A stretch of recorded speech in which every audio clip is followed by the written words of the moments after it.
Hello नमस्कार दोस्तों, मैं ऋषभ आपके चैनल एजुकेशन फॉर ऑल में एक बार फिर से आपका स्वागत करता हूं। आज हम लोग शासन प्रणाली के क्वेश्चन को कर रहे थे, जिसमें हम लोगों ने 60 क्वेश्चन पिछले वाला वीडियो में कर दिया है।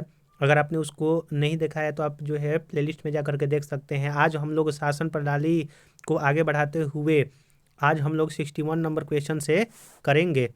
चलिए हम लोग जो है वो स्टार्ट करते हैं। आज का पहला क्वेश्चन कि भारतीय संविधान के विषय में निम्नलिखित कथन निम्नलिखित में से किसका है। भारतीय संविधान अधिक कठोर तथा अधिक लचीले के मध्य एक अच्छा संतुलन स्थापित करता है। तो यह जो है किसने कहा था, तो केसी विहीर ने यह कहा था।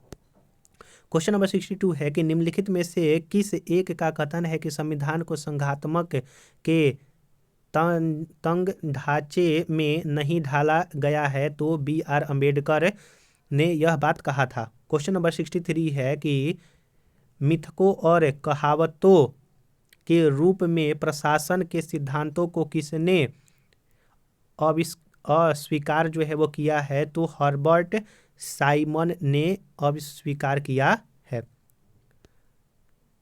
हर्बर्ट ए साइमन ने मिथकों और कहावतों के रूप में प्रशासन के सिद्धांत को असंगत और अस्पष्ट मानते हुए अस्वीकार किया है, जबकि ड्वाइट बाल्डो, फ्रैंक मेरिनी और एफ डब्ल्यू गिक्स ने मिथकों और कहावतों के रूप में प्रशासन के सिद्धांतों को स्वीकार किया है। क्वेश्चन नंबर 64 है कि विधि और स्वाधीनता के बीच सबसे उपयुक्त संबंध कौन निम्नलिखित में से प्रतिपादित करता है। तो यदि विधि नहीं है तो स्वाधीनता भी नहीं है। यदि विधि नहीं है तो स्वाधीनता भी नहीं है। यह कथन विधि तथा स्वाधीनता के मध्य सबसे उपयुक्त संबंध को दर्शाता है। स्वाधीनता का तात्पर्य विधि की पूर्ण अनुपस्थिति कदापि नहीं है। विधि शास्त्रीय जॉन लॉक के अनुसार स्वाधीनता के अस्तित्व के लिए विधि का अस्तित्व जरूरी है, कानून की स्वतंत्रता की रक्षा करता है। वे कहते हैं कि जहाँ कोई कानून नहीं है वहाँ कोई स्वतंत्रता नहीं है। सारे के सारे क्वेश्चन जो है वो प्रीवियस ईयर में पूछे गए हैं। तो अगर आपको ये वीडियो अच्छा लग रहा होगा तो वीडियो को लाइक कीजिएगा, अपने दोस्तों में शेयर कीजिएगा, और चैनल को सब्सक्राइब नहीं किए हैं तो चैनल को सब्सक्राइब कर दीजिएगा। क्वेश्चन नंबर 65 है कि निम्नलिखित में से कौन विकास प्रशासन की अवधारणा से संबंधित है। तो फ्रेडल डब्ल्यू गिंग्स जो है वो विकास प्रशासन की अवधारणा से जो है वो संबंधित है। चलिए अगला क्वेश्चन हम लोग करते हैं 66 नंबर के। निम्नलिखित में से कौन सा एक चिंतक लोक प्रशासन तथा निजी प्रशासन में समानताओं का समर्थक हैं। तो हेनरी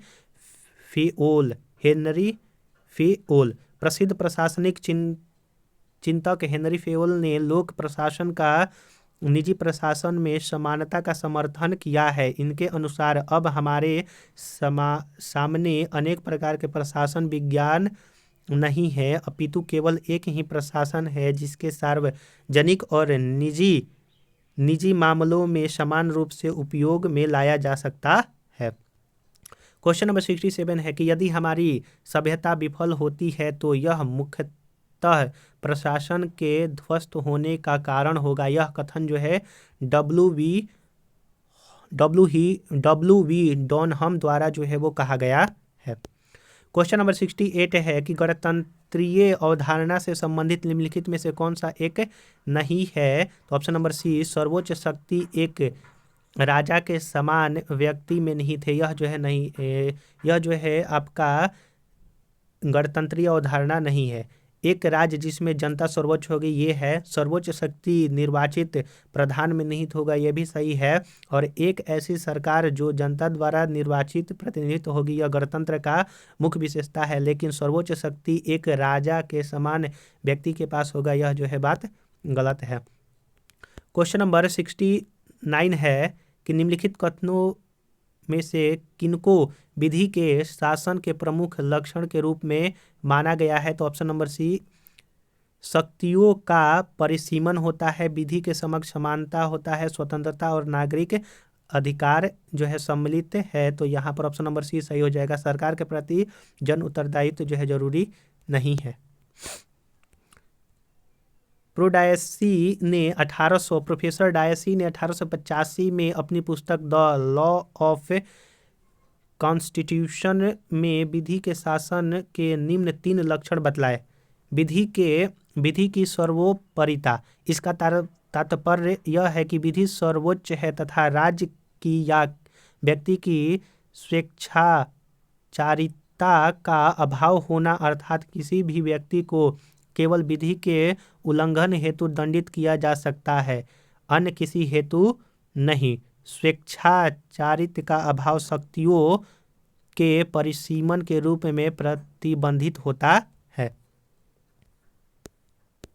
दूसरा जो है उन्होंने बतलाया था कि विधि के समक्ष समता, अर्थात विधि के लिए सभी समान है और कोई भी विधि से ऊपर नहीं है। विधि का मतलब होता है कानून से ऊपर नहीं है, लॉ से ऊपर नहीं है। कोई गरीब व्यक्ति है, अमीर व्यक्ति है, सभी के लिए एक ही कानून होगा।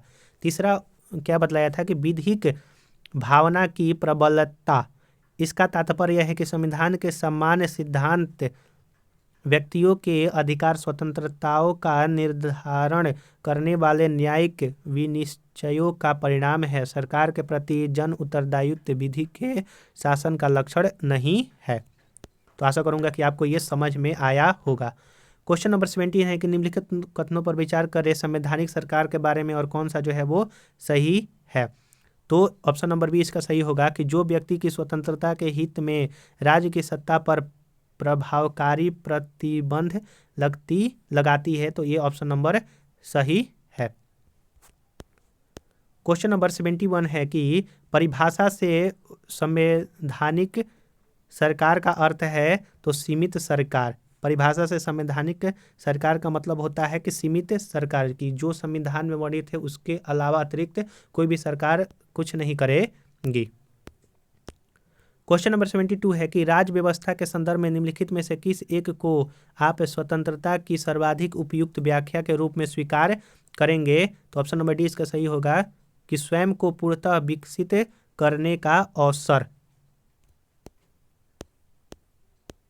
क्वेश्चन नंबर 76 है कि समाज में समानता के होने का एक निहितार्थ यह है कि विशेषाधिकार का अभाव है। समानता का एक सामान्य अर्थ यह हुआ कि रंग, नस्ल, धर्म, जाति, लिंग आदि के आधार पर किसी व्यक्ति के साथ भेदभाव नहीं किया जा सकता है और किसी व्यक्ति को विशेषाधिकार नहीं दिया जा सकता है। अतः समाज में समानता के होने का एक निहितार्थ यह है कि उसमें विशेषाधिकार का अभाव है। क्वेश्चन नंबर 74 है कि भारत एवं अमेरिका की राजनीतिक व्यवस्थाओं के बीच निम्नलिखित में से कौन सा विशेषताएं जो है वो समान है। तो ऑप्शन नंबर ए होगा कि केवल 3 कि राष्ट्रपति के पास पॉकेट वीटो की शक्ति है। अवशिष्ट शक्तियाँ केंद्र के पास है, यह जो है भारत में है। अवशिष्ट शक्तियाँ राज्यों के पास है और उच्च सदन में कुछ मनोनीत सदस्य होते हैं। तो यह जो है दोनों अमेरिका और इसमें भारत में जो है वो अलग अलग है। किसी विधेयक पर कोई भी कार्यवाही यानी कि न करने की राष्ट्रपति की शक्ति पॉकेट वीटो के रूप में जानी जाती है। भारत राष्ट्रपति तथा अमेरिका राष्ट्रपति दोनों ही पॉकेट वीटो का शक्ति रखते हैं। यद्यपि अमेरिका के राष्ट्रपति की यह शक्ति भारतीय राष्ट्रपति की इस शक्ति के सापेक्ष छोटी है, क्योंकि उसे विधेयक पर कोई कार्यवाही न किए जाने की स्थिति में 10 दिन में विधेयक को पास करना होता है, जबकि भारतीय संविधान में राष्ट्रपति हेतु ऐसी किसी समय अवधि का उल्लेख नहीं है। यानी कि अगर अमेरिका के राष्ट्रपति किसी वीटो पॉकेट का उपयोग कर रहे हैं तो 10 दिनों में उनका निर्णय लेना होगा, लेकिन भारत के में जो है अगर राष्ट्रपति पॉकेट वीटो का प्रयोग करते हैं तो उसमें कोई समय अवधि नहीं दिया हुआ है। भारत तथा अमेरिका के राजनीतिक व्यवस्था के बीच पॉकेट वीटो की शक्ति विशेषतः ही समान है। भारत में अवशिष्ट शक्तियों केंद्र में के पास तथा अमेरिका में राज्यों के पास है। अमेरिका के उच्च सदन में सभी सदस्य प्रत्यक्ष निर्वाचित होते हैं, जबकि भारत में उच्च सदन में यानी कि राज्यसभा में 12 सदस्य जो है वो मनोनीत होते हैं। क्वेश्चन नंबर 75 है कि दूसरे प्रशासनिक आयोग के कौन से प्रतिवेदन ने भारत में सुशासन की बाधाओं की पहचान की है। तो नागरिक केंद्रित प्रशासन शासन का केंद्र बिंदु होते हैं।